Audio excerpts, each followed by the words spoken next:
Get your crap, princess. Chapter 1. Sebastian's coffee mug hit the ground, the ceramic handle breaking off, but the heavier cup part managing to stay intact.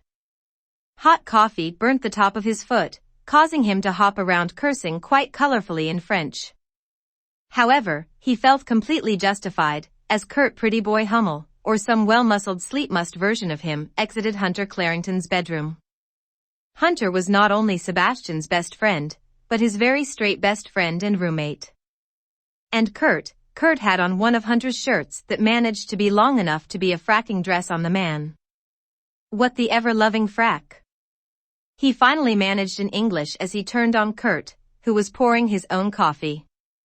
It was then Sebastian noticed that Kurt knew where the cups were, as well as the spoons, and was using the non-sugar sweetener that had appeared in the cupboard and a sweet soy milk that was added to his coffee. Kurt, for his part, just sighed and made to leave the kitchen. Not now, Sebastian. When Sebastian grabbed the pale arm tightly, he immediately released and stepped back at the cry of pain that escaped Kurt's mouth. Hunter's door flew open and his roommate stormed forward looking around their apartment for something. Someone. Kurt had backed into a corner, trembling and gripping his mug like a lifeline. It's okay, Hunter. It's okay. Everything is okay. The taller, well-built man simply moved forward, putting down the coffee, and pulling Kurt into his chest with such tender care that Sebastian felt himself ache. What could have happened to make Hunter like this? So protective in such this way? Sebastian straightened. Okay. Here is what is going to happen. We are going to sit down, and one, or both of you, is going to explain to me what the hell is going on, or I swear to God I'm going to make your lives hell. He growled, grabbing the first aid kit and spraying his foot with burn spray. Shaking his head, Hunter pressed a gentle kiss to Kurt's head. Look, I don't think this is the time. Kurt, from what he's told me, is justified in not trusting you. This isn't the sort of thing that... Hunter stopped when Kurt's head lifted and he looked up at green eyes. Sebastian noticed the dark circles, puffy red eyes, and something else, something that made his stomach turn. Fading bruises along his jaw. How had he missed that before? How had he not noticed the signs? Frack, he'd lived with them most of his life. Turning, he dry-heaved into the sink, glad he hadn't eaten. Regaining control, Sebastian closed his eyes, shaking his head even as he pulled at his hair. No. No, not you. There is no way. He was mostly whispering to himself. Trying so hard to convince himself that he was seeing things. Finally, reopening his eyes, Sebastian moved forward. Before Kurt or Hunter knew it, he had the sleeve of Kurt's shirt pushed up, revealing the mottled bruises and half-moon cuts exactly in the place he'd grabbed only moments ago. I'm gonna kill him. The former warbler snarled. He was halfway to his room as the words finished. He had a t-shirt pulled over his head, jeans done up, and sliding on some boat shoes before Kurt could compute the words and implication. He heard the door slam. Oh. Oh no. He spun, rushing for the door, but Hunter caught him around the waist. Let's put some pants on you before heading out into the streets, yeah? The ex-military schoolman chuckled. He knew the deep dark Smythe home secrets.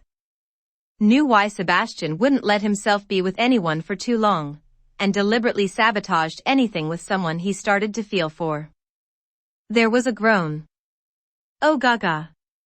Sebastian Smythe just saw me with no pants on. The words cried out in such a forlorn tone that they made Hunter's brow crease.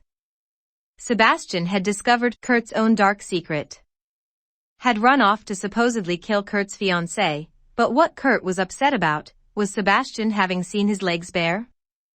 Are you fracking with me right now? He asked, completely confused. Jaw dropping, he watched Kurt spin on his heel and march for the bedroom he'd come out of only 20 minutes ago. By the time he'd gathered himself and followed, Kurt was pulling on a pair of skinny jeans that Hunter wasn't entirely sure were legal. He'd never really seen Kurt in his regular clothes. Kurt took some classes with him and they always coincided with his physical NYADA classes. So Kurt, while still looking adorable and put together, was always in some form of workout gear. "I'm borrowing this shirt," he snapped, bending to put his Doc Martens on. Blinking again, Hunter pulled a t-shirt on over his own jeans and then shoes. "You don't have to come, Hunter," he whispered, but there was so much worry and fear in Kurt's eyes that all Hunter could do was pull Kurt close in a hug once more. Yeah, I do.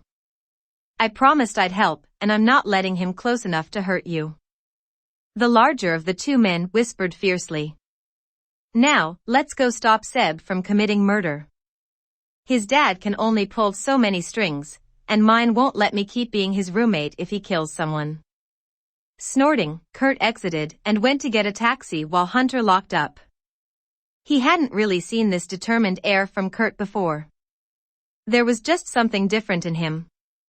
Hunter couldn't help but be curious about it. When they reached their destination, Kurt lunged out of the taxi and into his building, racing for his and Blaine's third-story apartment. The door was open and hollering could be heard from inside. Pushing the door the rest of the way, Kurt's voice caught in his throat. Sebastian had caught Blaine once more and this time shoved him hard against a wall, holding him in place. "Are you really going to try and give me a reason? An excuse for hitting your partner? For beating Kurt? You don't even like Kurt. What the frack does it matter to you what happens in the privacy of our home? In our relationship? It is none of your business." The short man was trying to struggle free of the hold. Rolling his eyes, Sebastian pulled Blaine from the wall before slamming him into it again, smiling when his head cracked against it. "You can't really be that stupid, can you?" It took 3 meetings for him to turn from cock-blocking irritant to my new favorite pastime. "Do you know how hard it is to find someone quick enough to keep up with me? Who isn't afraid of my father? Even after everything, he never gave an inch that I didn't fracking earn. No one makes me earn shit. Trust me. Out of people I considered friends, Kurt is on that very short list. And you trying to break him? Well, that pisses me off more than having seen how badly you've been smacking him around. Meerkat, put him down." Kurt's voice snapped, making Sebastian stiffen. Of course Kurt had to hear all of that. Frack him.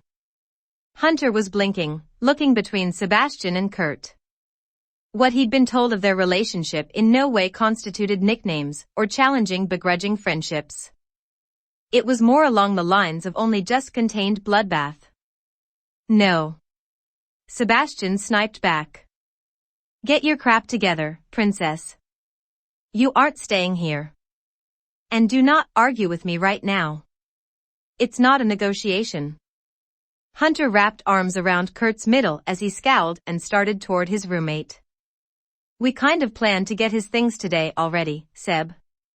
But you should probably let go of that lil guy." At first look, it was obvious Sebastian had no intention of following the request. Sighing, Kurt knew he was going to hate himself for this. He'd dealt with Sam, Puck, and his dad for years. There was really only one compromise that might get the attention of the overprotective, aggressively vengeful sort Sebastian was behaving like at that moment. "Let him down and you can keep him over there." Looking at Hunter, he mouthed a quick "I'm sorry," and gained a baffled look for his trouble. "Anne. I'll stay with you and Hunter instead of Rachel until I can find a new place." Overly protective testosterone-driven men, like Sam, Puck, and his dad were always calmed when the person they were protecting would be in their immediate kill zone. Looking back at Kurt suspiciously, he eyed the other man. Kurt continued. "I promise, Meerkat. I'll stay at your place." He breathed a sigh when Sebastian relaxed, releasing his hold. At least enough that Blaine's feet touched the carpeting. A single nod in agreement was all Kurt got for a moment before Blaine was fully released.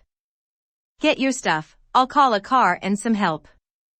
When Blaine made to move, Sebastian slammed him into the wall. You stay right there. Hunter herded Kurt to the bedroom and opened the drawers and closet, knowing it was the clothes Kurt would go for first. Kurt was getting his suitcases out from under the bed when he asked. A car and some help? With a snort, Hunter just looked at the fragile beauty he was evidently adopting. Right. Rich boys. Of course you have drivers and random movers at your beck and call. How silly of me.